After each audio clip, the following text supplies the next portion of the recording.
I just had the most wonderful surprise.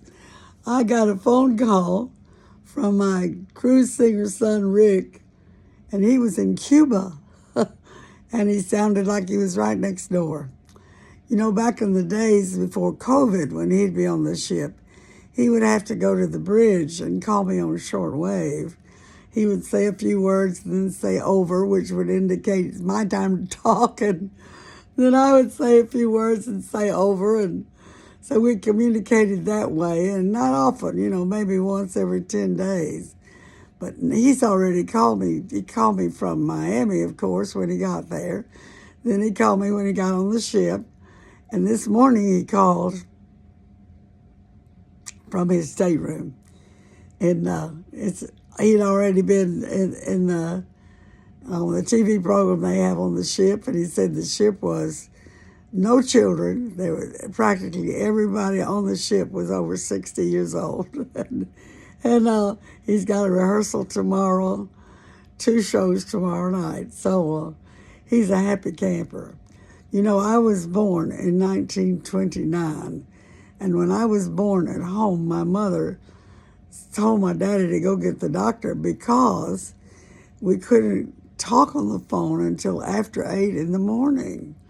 It was a Sunday morning, and the phone lady didn't get there till 8 o'clock. There was a lady at the telephone office, that pushed in those little telephone jacks into the place that was getting a call.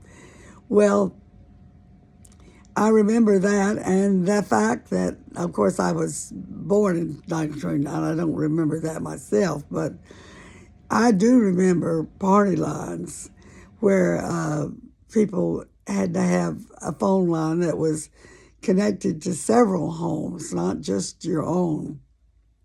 And there were different rings for different houses.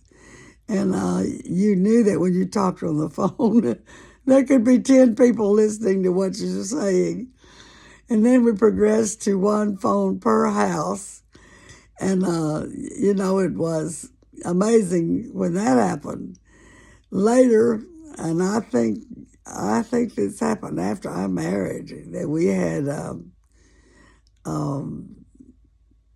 wireless telephones in the house, I remember when that happened and how thrilled I was.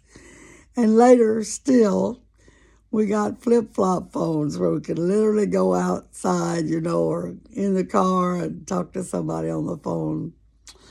We have made some real progress in this world about communication. But the greatest communication anybody has, we've had since day one, and that is our spiritual communication with our Maker. The good Lord has provided us with minds and spirits, and we can talk to Him with those and don't have to say a single word out loud. We can communicate with our Lord, and He can answer our prayers in His own time. God bless you today.